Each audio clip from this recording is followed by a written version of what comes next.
activities that happened during the week under review. With me, Abdurrashid Wadata Buhari, the anchor of today's program. On our week under review, we reported to you that Governor Ahmed Ali of Sokoto has flagged off the Adolescent Girls Initiative for Learning and Empowerment program with the call for judicious utilization of its resources. Our Government House correspondent Nasir Abubakar Giri reports that program came up with disbursement of financial assistance to 240 secondary schools in the state. This report. The event, which marked a significant step towards full implementation of the World Bank Intervention Project targeted girl-child education. The event also coincided with the ceremonial disbursement of school improvement grants to over 240 secondary schools approved in the 2025 budget. The governor, while presenting the checks to the principals and other beneficiaries of the programs, used this opportunity to address the lingering infrastructural decay in their schools. According to the governor, a sum of 66 million naira monthly was earmarked to cover the 240 secondary schools across the state. Ali, who highlights projects executed to improve the education sector, said agile remain critical in achieving these goals. For too long, the virus of education, poverty, cultural norms, infrastructural deficits, and other systematic challenges have hindered our youth, particularly adolescent girls, from realizing their potentials. Today, we reaffirm our commitment to removing these barriers and ensuring that every child in Sokoto State has access to quality education. He also enumerated factors militating against education to include poverty, cultural norms, and infrastructural deficit. Ali, who argued that when you educate a child, you educate society, charged the school-based management committee to complement the effort of his administration for the initiatives to see the light of the day. The Minister of State for Works, Bello Muhammad Goranyo, appreciated the giant stride of Governor Ahmad Aliyu, saying it complemented the renewed hope agenda of Tinubu-led administration. He assured of his full support for the success of the initiative as he expressed delight at the huge amount of resources the governor injected into various developmental projects across the state. Remarkable achievement you are showcasing in Sokoto State is unprecedented. The giant strides are so enormous. We hold you so highly and we respect you so highly because you have not let us down. The achievements are there for anybody to see. You don't need a rocket scientist to come and tell you that Sokoto State has changed progressively during the last 2 years of your administration, not even up to 2 years today. So, Your Excellency, we want to assure you that our full support is with you, our cooperation is with you, totally and collectively. In their separate remarks, the State Commissioner for Basic and Secondary Education, Professor Ladan Ala, and the State Agile Coordinator, Dr. Masoud Isa Buhari, commended Governor Aliyu for his political will to improve education sector while appealing to parents to complement him. Highlights of the event were the presentation of checks to the principals and other beneficiaries of the programs. Some of the beneficiaries who spoke commended state government and assured of utilizing the grants judiciously. The Agile program will last for over 3 years, while the school grants will continue for the time being. Reporting from Government House, Sokoto, I am Nasir Abubakar Kiri. Also on the week under review, Governor Ahmed Ali of Sokoto State has unveiled his plans to partner with Usman Danford University Teaching Hospital Sokoto to improve the healthcare delivery in the states. He dropped the hint when he received a power delegation from the National Postgraduate Medical College Lagos, who paid him a courtesy visit in Sokoto State. Our Government House correspondent Nasir Abubakar Kiri has more on the story. Receiving the delegation under its president, Professor Peter Ndidi Ebebe, the governor said his administration is set to review a memorandum of understanding to render some critical services in the state tertiary health facilities. Other MOUs to be reviewed include residency training, state emergency and ambulance service, as well as provision of critical instruments across the local government areas of the state. Ladies and gentlemen, as you all know, improving the health sector of the state is one of my 9-point smart, innovative agenda.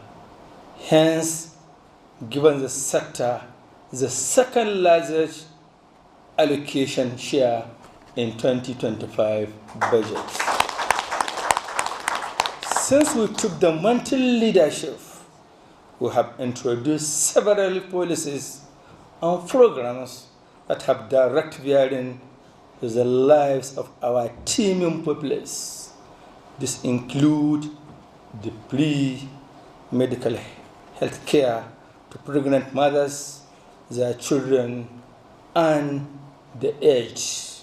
He told the visiting guests that his administration achieved several feats, including free healthcare services for pregnant women and children, and the recruitment of over 800 nursing and midwifery graduates. On the upcoming Maiden National Scientific Conference in the state, Governor Aliu said they felt honored for choosing Sokoto as a host, assuring support for the success of the historic event. Aliu, who described health as one of the cardinal sectors of his 9-point SMART agenda, said it received the second highest share of this year's budget.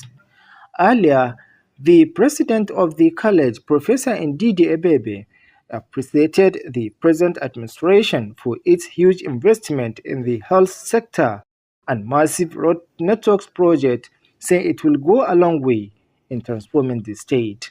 I commend you for the massive road network.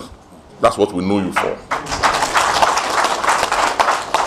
It stands out nationwide. You are recognized for it. We thank you for the work you are doing among our people. As a doctor, I want to commend you for your massive upgrading of primary health centers, both in urban and rural areas in Sokoto State. We read about these things and they gladden our hearts. I also want to note that besides being a former deputy governor, you were also commissioner for health. And it's on record that what you are doing now is a continuation of what you did as Commissioner for Health. It's on record and it's verifiable that over 200 PHCs were built during your tenure as Commissioner for Health.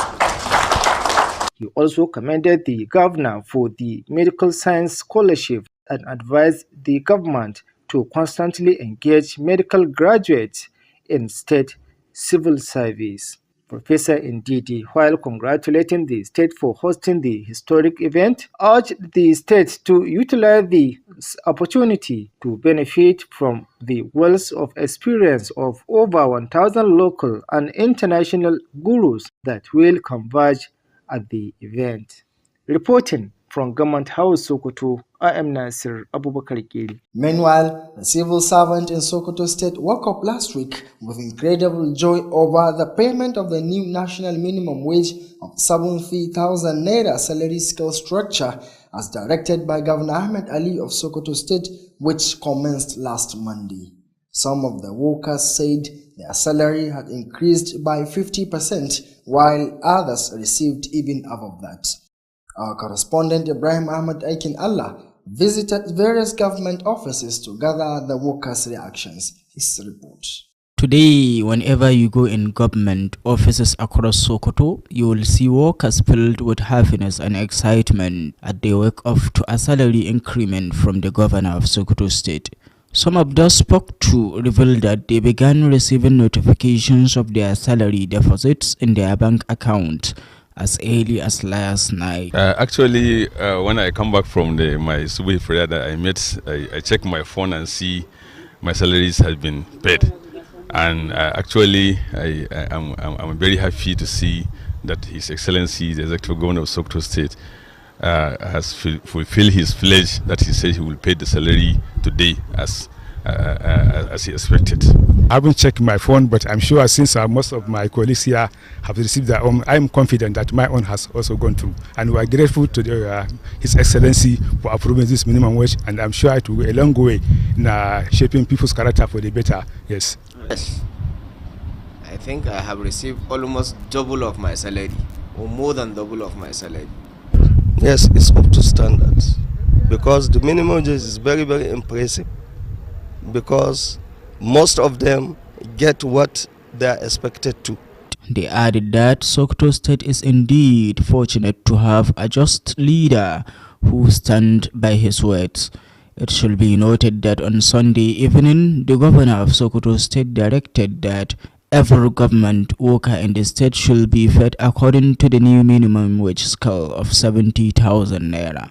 The salary increment includes state workers, local government staff and primary school teachers.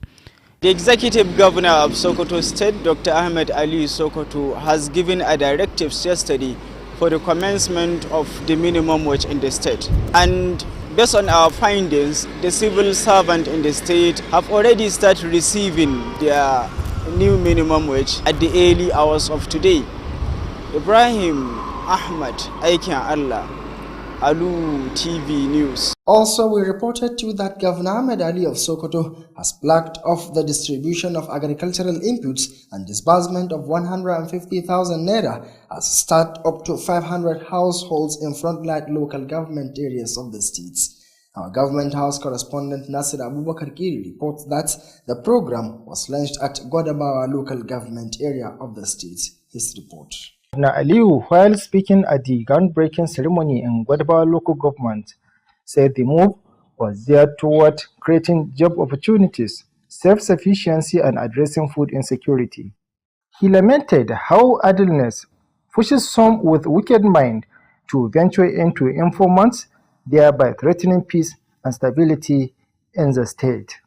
He recalls that since his inauguration, his administration injected billions of naira into supporting youth and vulnerable groups.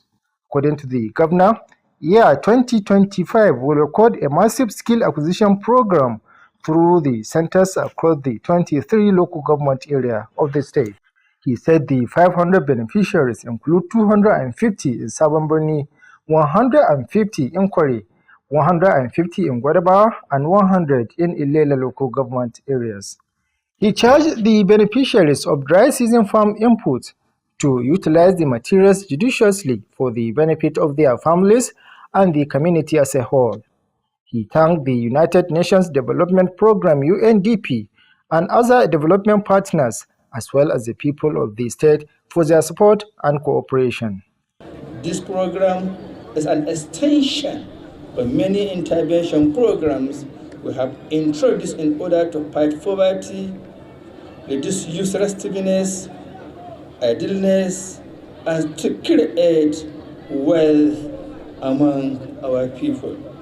In an address of welcome, the Permanent Secretary of the Ministry for Humanitarian Affairs, Hadiza Galadima, who represented the Commissioner of the Ministry, said the state government has lined up several support programs to assist the less privileged and enhance self-sufficiency.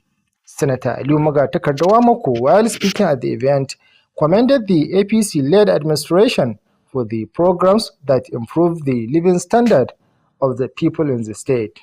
In his address, the representative of the Sultan of Sokoto, Alhaji Rilwanu Bello, congratulated the governor and the people of the state for numerous developmental projects, while calling on the beneficiaries to make the best use of the materials.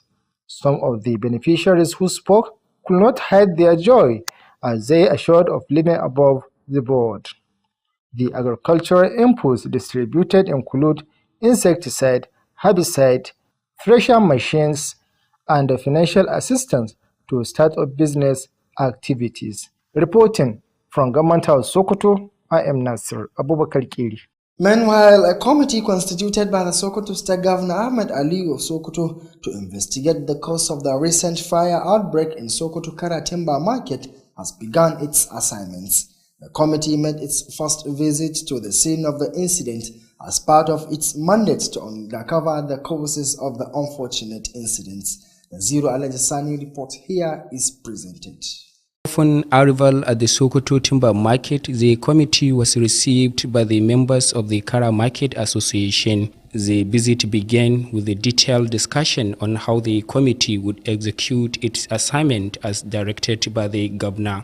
The chairman of the committee, Alhaji Salha Sidi Mamman Asarakawa, urged the chairman of the Timber Sellers Association, Bello Majo, to ensure that accurate data on all traders affected by the inferno is provided. He emphasized the importance of transparency and fairness, cautioning against the inclusion of unaffected traders in the process. Colonel Garba Moy Issa, retired, has also appealed to the traders to cooperate with the committee and return truthful. He reiterated the state government commitment to supporting all the traders who suffered losses in the fire incident. Q. The committee then conducted an inspection of the damaged market, assessing the extent of the losses incurred by the traders. Many properties was destroyed during the fire outbreak, and they will ensure that all losses were accounted for onward record while compiling this report by the committee. The Timber Sellers chairman, Bello Modi Majo, ensured the commitment of the association full cooperation during its assignment. He promised to compile comprehensive data of the affected traders and reaffirm the association's commitment to implementing preventive measures to avoid reoccurrence of the similar incident in the future. He also commended Governor Ahmed Ali Sokoto for setting up the committee and expressed confidence in the members' ability to deliver justice. During the visit, the committee chairman Alhaji Salha Sidi Mamman Asarakawa expressed deep sympathy for the traders who lost their properties and capital in the fire. He directed the market chairman to submit the compiled data on affected traders by the Friday this week. On our legislature, we reported that the Sokoto State House of Assembly has passed a resolution urging the state government to upgrade a Sanyin Primary Healthcare Center in Tambol local government's area to General Hospital. The motion was presented by Honorable Bashar Isa Jabo, representing Tambol constituency. Our legislative correspondent Jamilu Musa Mishanu has more on the story. Honorable Jabo highlighted that the primary health care center established in 2006 possesses all the necessary infrastructure and is the second largest healthcare facility in Tambol local government. He emphasized the significant patient volume, noting that residents from neighboring villages are regularly referred to the center. Jabo underscored the importance of the upgrade, aligning it with Governor Ahmed Ali's 9-point agenda, which prioritizes effective healthcare delivery. The cardinal objectives of why we are here is to represent the interests of our people. I received many calls from my constituents in that axis of saying the history that the current primary healthcare center in Saina need to be upgraded to the status of general hospital, considering the growing population in that area. The motion was seconded by Honorable Abubakar Shehu Shamaki, the Yabon constituency. Several other members contributed to the discussion, including Honorable Aminu Al-Mustafa, Sabon Birni North, and Honorable Kabiru Daudas Isi, Gada East. These lawmakers stressed the need for the upgrade, citing the growing population and expansion of the Sayinna community. Speaker of the House, Honorable Tukur Balabo Dinga, subsequently announced the House resolution formally called on the state government to elevate the Sayinna primary health care to the status of the general hospital. Jamilu Musa Meshanu, Alu TV News. Also in our weekend review, we reported to you that the chairman of Sokoto North Local Government, Jamilu Umar Gosta, has appealed to parents and teachers of primary schools to collaborate in enhancing the quality education system across his council for overall development of the state. This call was made during the launching of awareness campaign among community members on the importance of enrolling their children in schools and ensuring retention, completion and transition. The event was held at the Sokoto North Secretariat Local Governments. Rabi Abdullahi Wakili reports.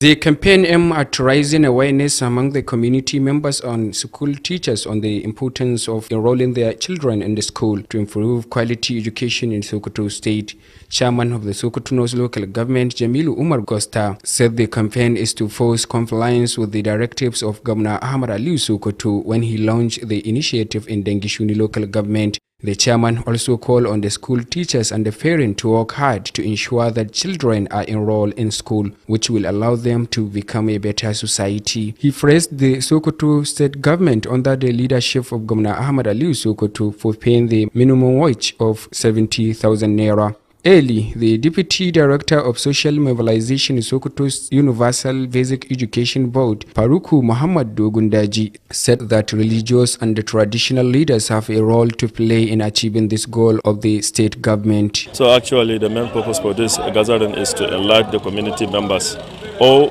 I can say all the stakeholders on education, in order to enroll their children for the retention, completion and the transition for basic education, inshallah, in the state.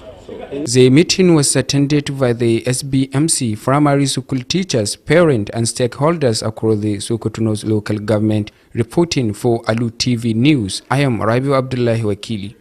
We also reported to you that the Sokoto State Commissioner for Energy and Petroleum Resources, Sanusi Ibrahim Namfulani, has said the menace of power outage in the state will be a thing of the past as the state's independent power project is about to take off. He gave the assurance while inspecting a multi-billion naira plant in the metropolis. Nasir Abubakar Kiri reports.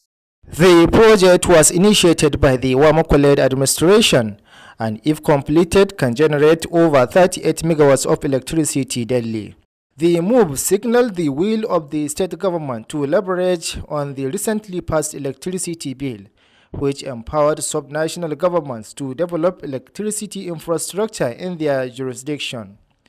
The commissioner, while inspecting the facilities, said the state government had awarded the contract for the reviving of the project, which attained over 95% completion stage at the last lap of the Magatakar-led administration. Well, the damage run into millions on several millions of naira, but we are yet to fully complete, as we don't have complete assessment of what has actually been carted away. But I think a lot of lawsuits are made here by the previous government. This plan is supposed to be fenced, it's supposed to be distant from the actual ministry itself. We need to have guards here, we need to have a lot of facilities here that were not being put in place by the previous government, not that of Wamoko, but the immediate first government. Damfulani highlighted the significance of the project in enhancing economic growth and social development amid persistent grid collapses in the country. While assuring of Governor Ahmad Ali's commitment to ensure affordable, accessible and hitch-free energy in the state, he decried the unwholesome attitude of some undesirable elements who ventured on the neglect of the project by the previous administration to cut away some of its vital equipment. On the other hand, the contracting consultant handling the project, Theophilus Ubani, while conducting the commissioner around the facility, assured of timely completion of the project. He said it can complement the 10 megawatts of electricity from the national grid and address several power outages. So Sokoto State is going to have their own Sokoto Electricity Regulatory Commission, Sokoto Distribution Company. Also speaking, the permanent secretary of the ministry, Ado Ibrahim Sabonburni, thanked the state government for the revival of the project, which according to him will go a long way in improving living standard of the people in the state. The inspection covered turbine engine, control room, switch yard, and a 50 power transformer, IPP switch bay in TC transmission, among others. Reporting for Alu TV News, I am Nasir Abubakar Kiri. We also reported to you that the governor of Sokoto State, Ahmed Aliyu, has received the head of security agencies in the state who are recently posted to work in the state. The governor assured them of energy, support and cooperation to safeguard the achievement of their mandates. Our Government House correspondent Nasir Abubakar Kedi has more on the story. The 6 security heads include the garrison commander of 8th Division of Nigeria Army, Brigadier General Abdul Malik Jibiya Muhammad, the State Controller for Nigeria's Immigration Service Musa Bage, Commander of 19 Composite Groups of the Nigeria Air Force Air Commodore U.S. Maibuhu, the State Controller, Nigeria Security and Civil Defense Corps Usman Ishaq Al-Padarai, State Controller, Nigeria Correctional Service Lawal Idris, and the Coordinator for Defense Intelligence Agency Aliyu Usman.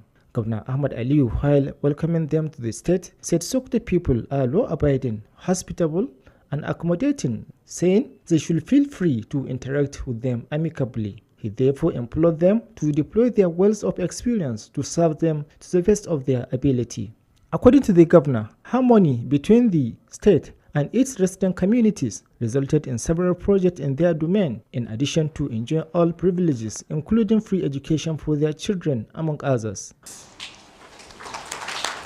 Sokoto, as you might heard, is a very peaceful state, and it is a home for every Nigerian, irrespective of where he or she comes from.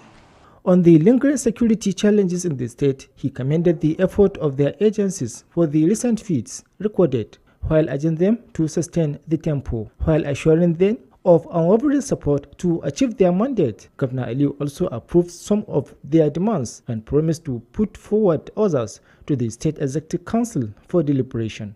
Earlier, the newly posted officials appreciated the governor for the continuous support cooperation with their predecessors and appealed for more. The 6 officials spoke on the state of affairs of their respective agencies and requests from the state government. Some of the officials have been in the state for several months, serving only Sokoto, while others are in charge of the 3 neighboring states of Kebbi and Zamfara. Reporting from Government House Sokoto, I am Nasir Abubakar Kili. And that's all we can bring to you as some of the major activities that happened during the Weekender Review. Hope you enjoy it. If so, join us next week to see what we can bring to you as our Weekender Review. On behalf of our entire production team, I am Bashir Tabari, saying stay tuned for the House Abashan coming up shortly.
Jama'a masu kallo barka da saduwa da ku a cikin bitar labarunmu na kowane mako daga tashar talabijin ta Alu TV, abinda ke diba abubuwan da suka faru muhimmai a makon da ke shudewa a jihar Sokoto. Sunana Bashir Abubakar, dauke da fassarar labarun na wannan makon.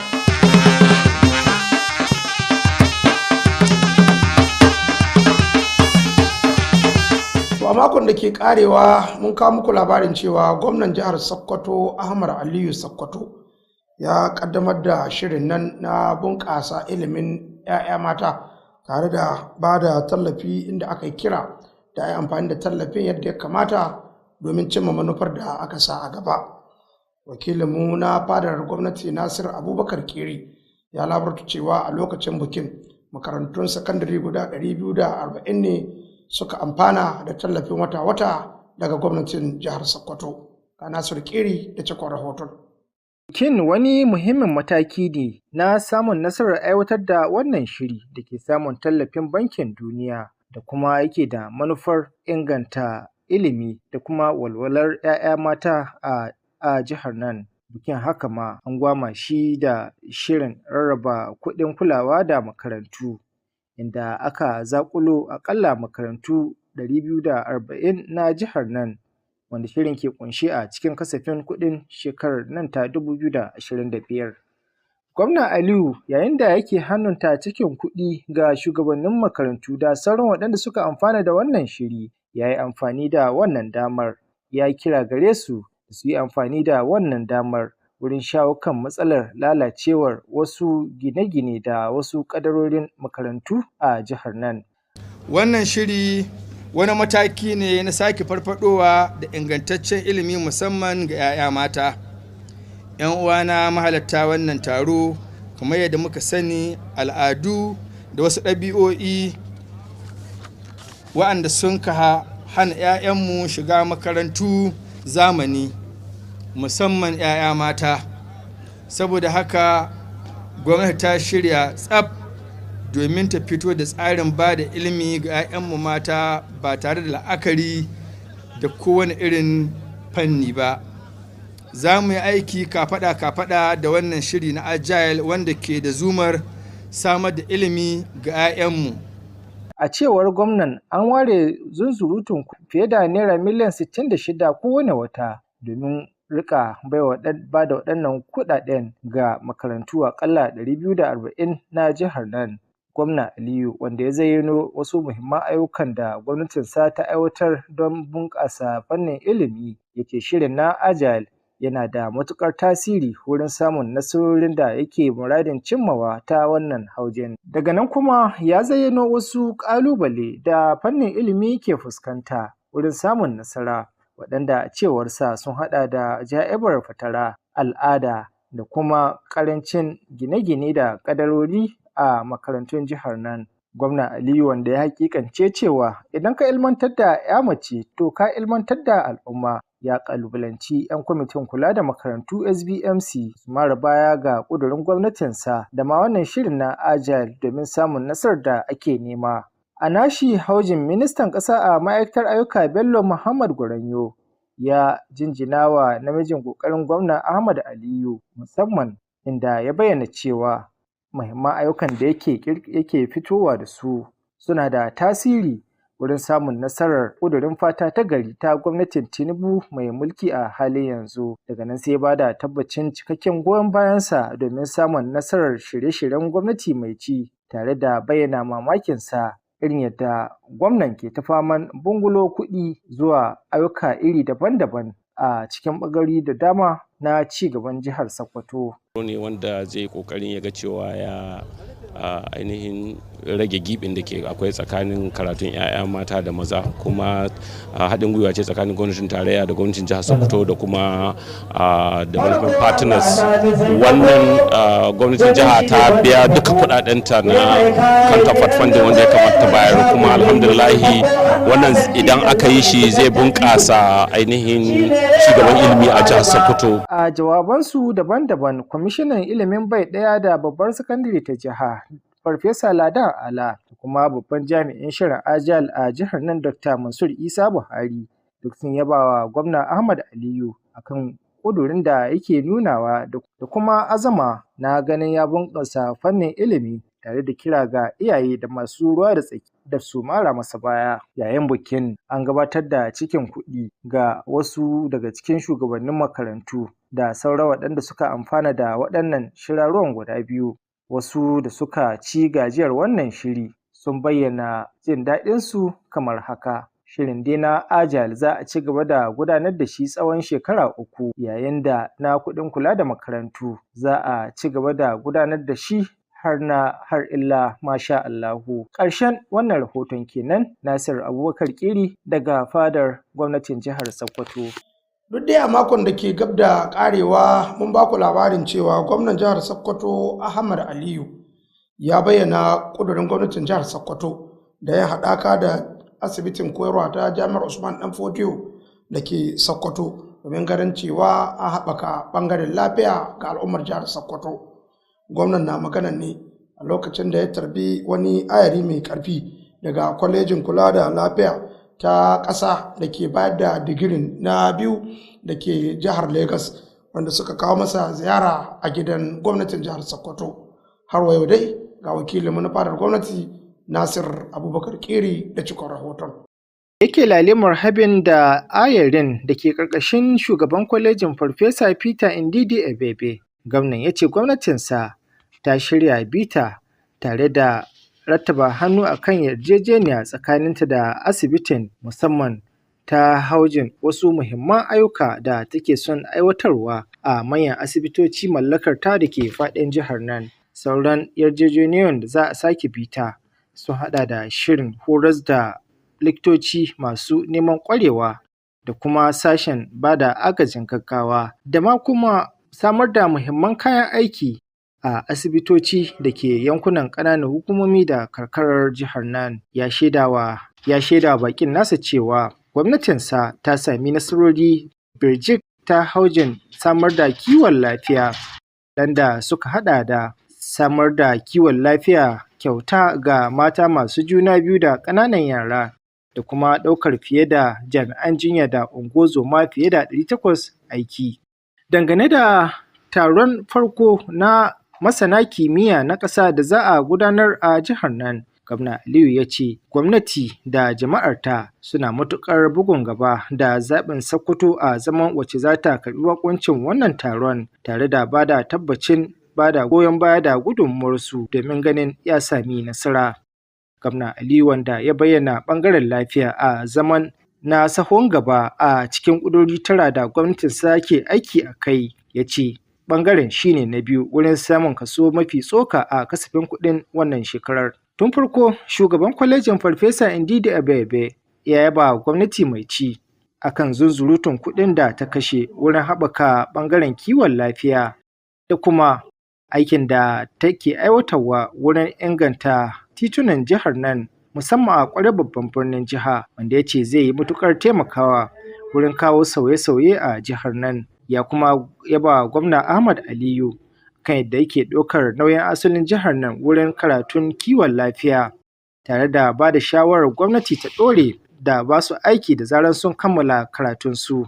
Farfesa Ndidi, a daidai lokacin da ya taya jihar nan murna akan karɓar bakuncin wannan taro mai ɗimbin tarihi, ya buƙaci jihar nan da jama'arta su yi amfani da wannan damar domin morewa baiwar ilimi da Allah ya fuwacewa fiye da aƙalla masana na cikin gida da na ƙasashen waje 1000 da za su albarkaci wannan taron. Ƙarshen wannan rahoton kenan. Nasir Abubakar Kiri daga fadar gwamnatin jihar Sokoto. Su kuwa ma'aikatan gwamnatin jihar Sokoto a makon da ke gadda shuɗewa sun waye gari da ƙarin sabon albashi na naira 70,000 daga gwamnatin jihar Sokoto, abin da ya sanya ma waɗansu suka kasa isa kwanansu a cikin lokacin da suka samu ƙararrawar ƙarin albashin.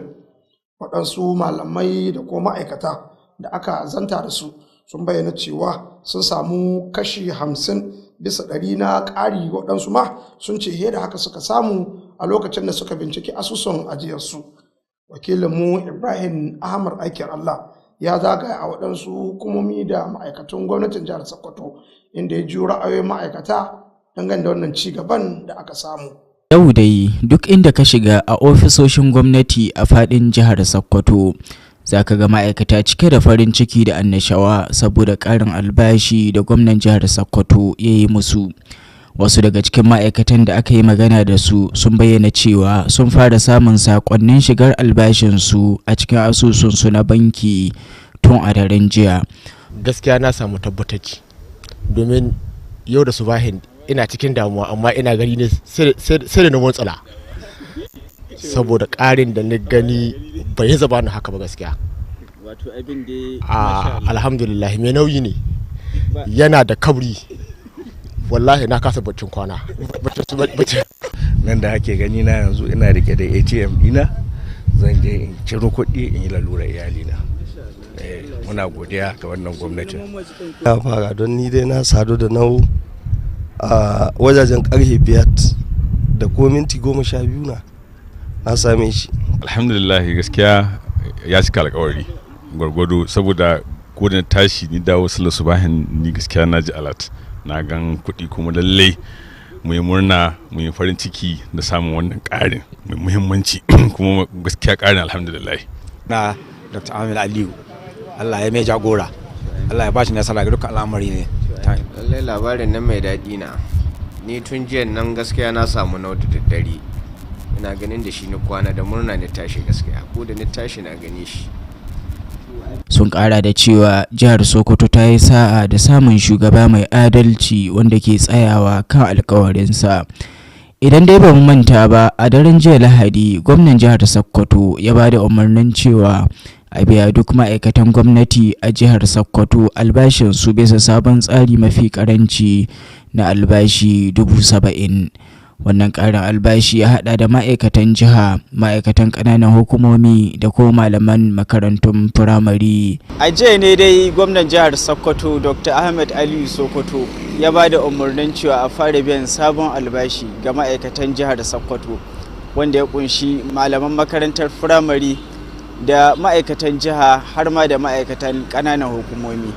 Kuma a yau tun da asuba ma'aikatan jihar Sokoto suka fara samun sakon sabon albashi daga gwamnatin jihar Sokoto. To muna da iya cewa kwalliya ta biya kuɗin sabulu.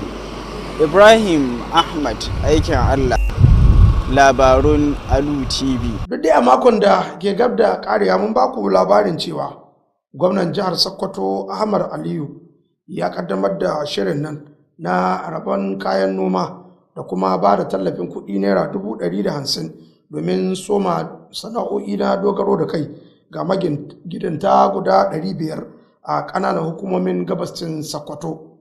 Wakilinmu na fadar gwamnati Nasir Abubakar Kiri ya rawaito cewa an kaddamar da shirin ne a yankin mulkin Gwadabawa da ke gabashin Sokoto. Gashi kan layi da cikon rahoton.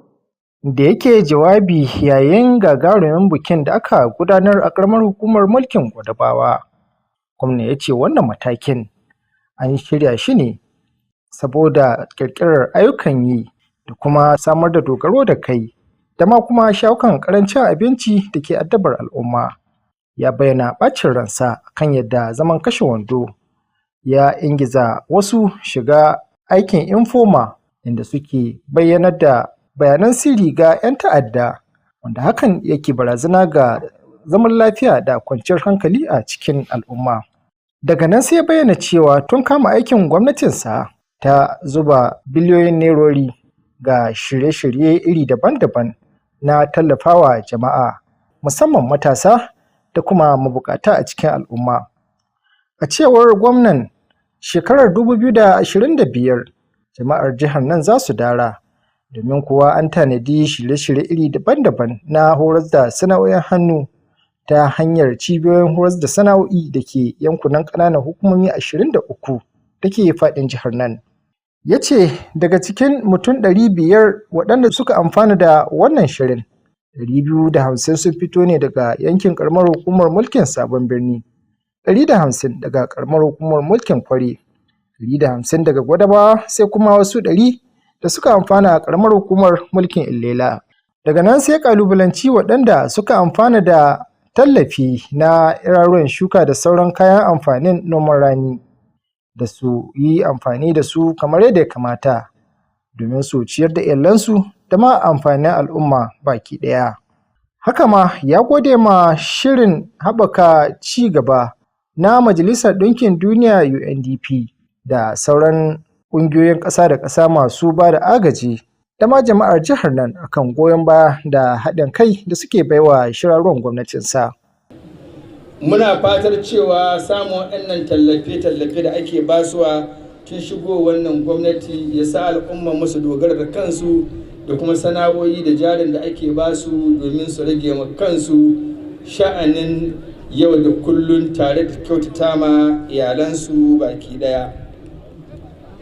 Kamar yadda muka sani, tun lokacin da wannan gwamnati ta shigo mun kashe ɗibbin miliyoyin kuɗi ta hanyar taimakawa ga mutane da shirarwa daban-daban domin rage fatara. Shirarruwan kuma suna taimaka ma iyaye mata da matasa, musamman shirin nan da aka gabatar na NGKS da kuma Sosmeda. A jawabinta na maraba, babbar sakatariya a ma'aikatar jinƙan jama'a Hajiya Hadiza Galadima, wacce ta wakilci kwamishinan ma'aikatar, ta ce gwamnatin jihar Sokoto ta tsara shirye-shirye iri daban-daban na tallafawa jama'a a cikin shekarar nan, don da ke da manufar tallafawa mabukata da kuma samar da dogaro da kai a cikin al'umma. Sanata Aliyu Maga Takardawa Mako, yayin da yake jawabi a gaban taron, ya yaba gwamnatin APC mai mulki a jihar nan akan fito da shirye-shirye da ke da manufar inganta rayukan jama'a. Shi kuwa a nasa jawabi, wakilin mai alfarma sarkin musulmi Alhaji Rilwanu Bello ya taya gwamnan da jama'ar jihar nan murna akan ɗimbin ayyukan ci gaba iri daban-daban da gwamnati ke fitowa da su, tare da kira ga waɗanda suka amfana su yi amfani da wannan damar kamar yadda ya kamata. Wasu daga cikin waɗanda suka amfana sun gaza ɓoye farin cikinsu, inda kuma suka ba da tabbacin baiwa maraɗa kunya. Kayayyakin aikin gona da aka raba sun haɗa da maganin kashe ƙwari, maganin inganta yabanya, injinan ban ruwa da kuma injinan casar shinkafa, da ma kuma kuɗin tallafi da aka bai na tanka jarin sana'o'i iri daban-daban. Ƙarshen wannan rahoton kenan. Nasir Abubakar Keri daga fadar gwamnatin jihar Sokoto. Kwamitin nan da gwamnatin jihar Sokoto ƙarƙashin gwamna Ahmad Aliyu Sokoto ya kafa domin binciko musabbabin abin da ya tadda gobarar nan da ta tashi a kara wajen 'yan katako ya riga ya soma aikinsa. Kwamitin, wanda ya ziyararsa ta farko a wurin da ibtila'i ya faru, ya bayyana cewa ana buƙatar samun adadin abubuwan da aka yi hasara na dukiyoyi da nerori domin baiwa gwamnati rahoto domin ɗaukar mataki na gaba. Wakilin Munazir Alhaji Sani na kan layi da cikon rahoton. Bayan isowar kwamitin a kasuwar katako ta Sokoto, ya samu tarba daga mambobin ƙungiyar kasuwar Kara. Ziyarar ta fara ne da cikakken bayanai kan yadda kwamitin zai gudanar da aikinsa kamar yadda gwamnan ya umarta. Shugaban kwamitin Alhaji Tsalha Sidi Mamman Asarakawa ya buƙaci shugaban ƙungiyar masu sayar da katako, wato Bello Majo, da ya tabbatar da an samar da sahihan bayanai kan duk 'yan kasuwar da gobarar ta shafa. Ya kuma jaddada muhimmancin tabbatar da gaskiya da adalci tare da yin taka tsantsan akan sanya 'yan kasuwar da lamarin bai shafa ba. Bala ya sauka, to babu abin kuma mu ba Allah ba. Hakkinmu ne da mu da ku da sauran jama'a 'yan uwa da iyali a sa mu Allah gaba a ta roƙo dan ta faru gaba. Kanar Garba Moyi Isa mai ritaya ya kuma yi kira ga 'yan kasuwar da su ba kwamitin haɗin kai kuma su kasance masu gaskiya. Ya nanata ƙudurin gwamnatin jihar na tallafawa duk 'yan kasuwar da suka yi asara a gobarar. A mu ina da tabbacin cewa duk abin da ya kamata mu yi za mu yi shi, saboda abin da ya shahe ku ya shahe mu, duk abu guda muke, illa dai wannan dan kasuwa ne, wannan dan siyasa ne, wannan ma'aikaci ne da sauransu, amma dai duk abu guda muke. Daga nan kwamitin ya gudanar da duba kasuwar da ta lalace, inda ya tantance irin asarar da 'yan kasuwar suka yi. An yi hasarar kadarori da dama a yayin barkewar gobarar, kuma za su tabbatar da cewa duk asarar da aka yi an riga an rubuta ta yayin hada rahoton kwamitin. Shugaban masu sayar da katako, wato Bello Modimajo, ya tabbatar wa kwamitin na kungiyar na bayar da cikakken haɗin kai a lokacin aikinta. Ya yi alkawarin tattara cikakkun bayanai kan 'yan kasuwar da abin ya shafa, tare da jaddada aniyar kungiyar na aiwatar da matakan kariya don gujewa sake afkuwar irin wannan lamari a nan gaba. Ya kuma yaba wa gwamna Ahmad Aliyu Sokoto bisa kafa kwamitin tare da nuna kwarin gwiwar mambobinsa na tabbatar da adalci. Allah ya taimake mu wanga al'amari ya kare kamar yadda mai girma gwamna ya naɗa wannan kwamiti na dattawa. Insha Allah in wannan al'amari ya kare za mu ƙara ƙarfafa wanga al'amari kuma za mu diba yiwuwar shimina na haka wannan jarabawa. Dama muna da wannan kyardadar da muka yi. Kaga yanzu ga wutan mun yi iya binciken da muka yi magano mina na kawo ta. Wallahi Allah ɗaya adda masaniya. A yayin ziyarar shugaban kwamitin Alhaji Tsalha Sidi Mamman Asarakawa ya jajantawa 'yan kasuwar da suka yi hasarar kadarorinsu da jarinsu a afkuwar gobarar. Ya umarci shugaban kasuwar ya mika bayanan 'yan kasuwar da abin ya shafa kafin ranar Juma'a ta wannan makon. Ƙarshen rahoton kenan. Majalisar Dokoki ta Jihar Sokoto ta kada wani kuduri da take neman gwamnatin Jihar Sokoto da ta daga martabar wata asibitin shan magani da ke garin Sanyinna a yankin mulkin Tambol zuwa babbar asibiti. Wannan kudurin dai ya samu kadawa ne ta jagorancin dan majalisa mai wakiltar Tambol ta Gabas Bashar Isa Jabo a gaban zauren majalisar. Inji wakilin wani zauren majalisar Jamil Musa Mai Shanu. Honorable Jabo ya ba da alamar cewa cibiyar kiwon lafiya matakin farko an kafa ta ne a shekarar 2006 wadda ta mallaki dukkan muhimman kayan aiki kuma ita ce cibiyar kiwon lafiya ta biyu mafi girma a ƙaramar hukumar Tambuwal. Ya nanata amfaninta lura da cewa mazauna daga makwabtan yankuna suna amfana da asibitin. Jabo ya bayyana muhimmancin haɓakawar inda hakan ya yi daidai da ƙudurra tara na gwamna Ahmad Aliyu domin samar da ingantacciyar lafiya. Dalilin da yasa aka zaɓo mu muka zo wannan majalisa domin mu wakilci ra'ayin al'ummarmu. Na samu kiraye-kiraye daga al'ummarmu cewa suna buƙatar wannan asibiti ta Sanyinna daga darajarta zuwa ga daraja ta gaba ta General Hospital, la'akari da ƙarin al'umma da ake samu a wannan asibiti. Honorable Abubakar Shehu Shamaki, ɗan majalisa mai wakiltar Yabo, ya goyi bayan ƙudurin. 'Yan majalisa sun ba da gudunmuwarsu ga tattaunawar, kamar Aminu Al-Mustapha, ɗan majalisa na Sabon Birni ta Arewa, da Honorable Kabiru Dauda Tsitse, ɗan majalisa na Gada ta Gabas. Waɗannan 'yan majalisar sun jaddada buƙatar haɓakawar inda suka bayyana faɗaɗar al'ummar garin Sanyinna.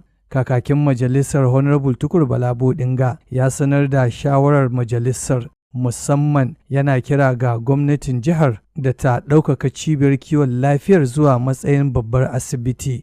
Ƙarshen rahoton kenan. Jamilu Musa Mai Shanu, labaran Alu TV.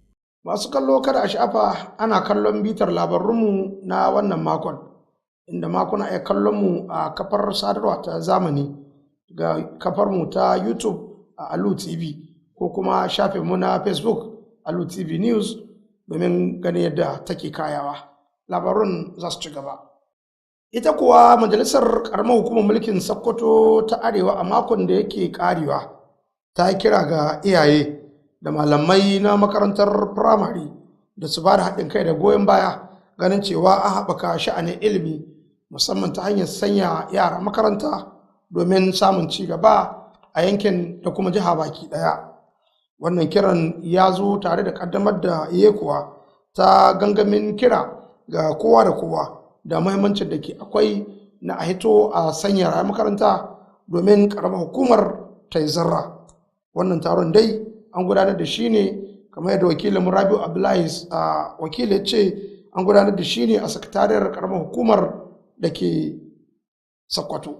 Gangamin na da nufin wayar da kan al'umma da malaman makarantu muhimmancin sanya 'ya'yansu makaranta domin inganta ilimi a jihar Sokoto. Shugaban karamar hukumar Sokoto ta Arewa Jamilu Umar Gosta ya ce sun gudanar da gangamin ne domin tilasta bin umarnin gwamna Ahmad Aliyu Sokoto a lokacin da ya kaddamar da shirin a karamar hukumar Dange Shuni. Shugaban ya kuma yi kira ga malaman makarantu da iyaye da su yi aiki tukuru don ganin an sanya yara makaranta wanda hakan zai ba su damar zama al'umma ta gari. kuma shi harkar ilimi ta kowane irin gehe kana iya taimakawa, ba dole sai kana da abin da zaka ba su na kuɗi ba. Ka sa yaro ka ɗauko ka ba da shawara, duk abin da ka yi daidai gwargwado to ka ba da taka gudunmuwa. Abin da kamar yadda ka yi tambaya, Allah Ubangiji ya sa kafin wata shekara ya kasance ɗaliban da ke gare mu yanzu su linka waɗanda ke gare mu. Haka ma ya yaba wa gwamnatin jihar Sokoto ƙarƙashin jagorancin gwamna Ahmad Aliyu Sokoto kan biyan mafi karamcin albashi na naira 70,000. Tun da farko dai mataimakin daraktan wayar da kan jama'a na hukumar bayar da ilimi bai ɗaya ta jiha wato Faruku Muhammad Dogon Daji ya bayyana cewa malaman addini da na gargajiya na da rawar da za su taka wajen cimma wannan buri na gwamnatin jihar Sokoto. Wani uba babu abin da yake so illa a umarce shi ko kuma a ba shi shawara domin ya tura yaran shi. Taron ya samu halartar kwamitin SBMC, malaman firamare, iyaye da masu ruwa da tsaki a faɗin ƙaramar hukumar Sokoto ta Arewa. Rabiu Abdullahi Wakili, labaran Alu TV. Kwamishinan lamuran makamashi da albarkatun man fetur na jihar Sokoto, Sanusi Ibrahim Danfulani, ya bayyana cewa nan gaba kaɗan matsalar karancin wutar da ake samu a jihar Sokoto za ta zama tarihi, domin kuwa kamfanin nan na samar da wutar lantarki mallakin jihar Sokoto yana gab da soma aikinsa. Ya ba da wannan tabbacin ne a lokacin da ya kai ziyarar gani mai ido a inda aka kashe makudan kuɗi na samar da wannan kamfanin. Wakilinmu Nasir Abubakar Keri shine shigo da wannan rahoton. Gagarumin aikin wanda aka aiwatar a lokacin gwamnatin sanatawa mako, idan aka sami nasarar kammala shi zai yana da zarafin samar da kalla megawatt 38 na lantarki a kowace rana. Wannan matakin na nunar da aniyar gwamnatin jiha na amfana da sabuwar dokar nan ta samar da lantarki da aka amince da ita a baya-bayan nan, wacce ta baiwa hukumomi a matakai daban-daban damar gina tashoshin lantarki da kuma rarraba shi ga al'ummominsu. Kwamishinan a daidai lokacin da yake dudduba na'urori da injunan wannan tasha ya ce gwamnatin jiha ta ba da wannan kwangilar ne domin farfado da wannan tashar, wacce aikin kammala ta ya kai kimanin kaso 95 a cikin 100. Ana gab da kai ƙarshen gwamnatin magatakarda. Daga nan sai zayyano fa'idojin da za a samu sakamakon wannan aikin, waɗanda suka hada da bunƙasa tattalin arziki, inganta jin daɗin jama'a, a daidai lokacin da ake ci gaba da fuskantar lalacewar babban layin ƙasa na lantarki a faɗin ƙasa baki ɗaya. A daidai lokacin da mun zagaya dai game da waɗannan ayyuka da muke yi na Ministry of Energy, kuma da haɗin kan gwamna Ahmad Aliyu, gwamna mai albarka, kuma gwamnati mai albarka, kuma gwamnan da yake son talakawa da jama'a Sokoto.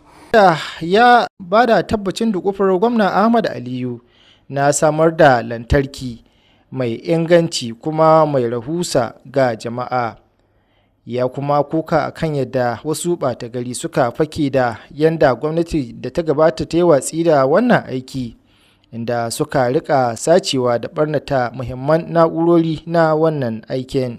A nasa jawabi, konsulta mai kula da wannan aiki Theophilus Obani, a daidai lokacin da yake zagawa da kwamishinan a wannan tashar, ya ba shi tabbacin kammala wannan aiki a lokacin da gwamnati ta ɗibarwa kamfanin. Ya ce wannan aikin yana da zarafin samar da isasshen lantarki da za a daɗa da shi daga megawatts 10 ɗin da jihar nan ke samu daga babban layin ƙasa, tare da shawo kan matsalar yawan ɗokewar lantarki da ake fama da shi. Shi ma da yake tsokaci dangane da wannan aikin, babban sakataren ma'aikatar Ado Ibrahim Sabon Birni ya gode wa gwamnatin jiha akan farfado da wannan aiki da ma sauran muhimman ayyukan da za su taimakawa jama'a, wanda a cewarsa zai yi matukar taimakawa wurin inganta rayukan jama'a a jihar nan.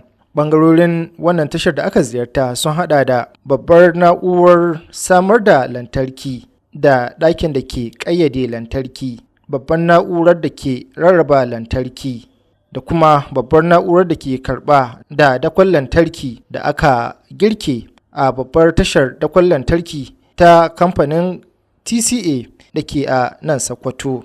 Ƙarshen wannan rahoton kenan. Nasir Abubakar Kiri, labaran Alu TV. Dai a makon da ke shuɗewa gwamnan jihar Sokoto Ahmad Aliyu Sokoto ya karɓi bakuncin shugabannin hukumomin tsaro da ke da fannona daban-daban a jihar Sokoto waɗanda aka turo aiki a jihar ta Sokoto. Gwamnan ya ba da tabbacin yin aiki tare da kuma gudunmuwa domin ganin cewa an gudu tare an tsira tare, musamman ta ɓangaren samar da tsaro ga al'ummar jihar Sokoto. Wakilinmu na fadar gwamnatin jihar Sokoto Nasir Abubakar Kira Hauwa yau dai yana kan layi da cikon rahoton.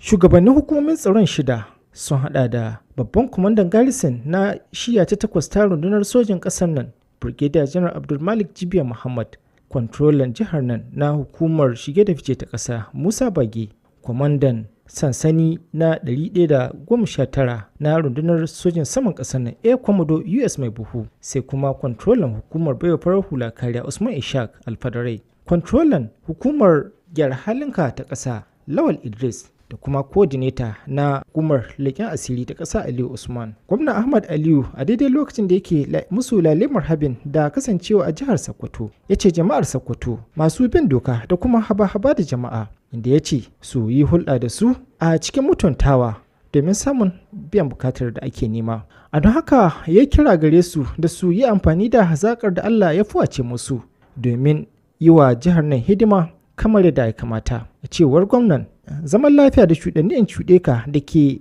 wanzuwa tsakanin jama'ar jihar nan da kuma 'yan asalin wasu jihohi ya sa su ma sukan sami ayyukan raya ƙasa a yankunan da suke da rinjaye. Bugu da ƙari suna samun kowace irin dama tamkar 'yan asalin jihar nan, ciki kuwa har da samun ilimi kyauta ga 'ya'yansu da dai sauransu. Dangane da kalubalen tsaro da jihar nan ke fama da shi, ya yaba hukumomin tsaron kan nasarorin baya-bayanan da ake samu, inda ya kira a gare su da su yi kokarin dorewa da wannan namijin kokarin, daidai lokacin da ya ba su tabbacin samun cikakken goyon baya domin samun nasarar ayyukansu. Gwamna Aliyu ya amince da wasu bukatu da suka gabatar yayin ziyarar, yayin da kuma ya yi alkawarin gabatar da wasu daga cikin bukatun a gaban taron majalisar zartawa ta jihar a nan gaba. Tun farko shugabannin hukumomin tsaron da aka yi wa sauyin aiki zuwa jihar nan da suke jawabi sun ba da tabbacin ci gaba da ba da haɗin kai da goyon baya kamar yadda lamarin yake yayin zamanin waɗanda suka gada. Manyan jami'an shida sun kuma bayyana yanayin da hukumominsu ke ciki a halin yanzu, tare da mika bukatar su ga gwamnatin jiha waɗanda suke neman a duba musu. Wasu daga cikin manyan jami'an suna aiki ne a zaman shugabannin jihar Sokoto kawai, yayin da wasu suke da ɗawainiyar kula da jihohi makwabtan Sokoto, ciki kuwa har da Kabi da Zamfara. Ƙarshen wannan rahoton kenan. Nasiru Abubakar Kiri daga fadar gwamnatin jihar Sokoto. To masu kallo duka abin da muke ɗauke da su kenan na bitan labarunmu na makon, sai dai mu tarbi wani mako idan Allah ya kai mu domin ganin yadda za ta kaya. Amma da dai waɗanda suka tama ya labarun suka zo, ni Bashar Abubakar ke cewa kuna baku lafiya, sadu alheri, sai wani mako.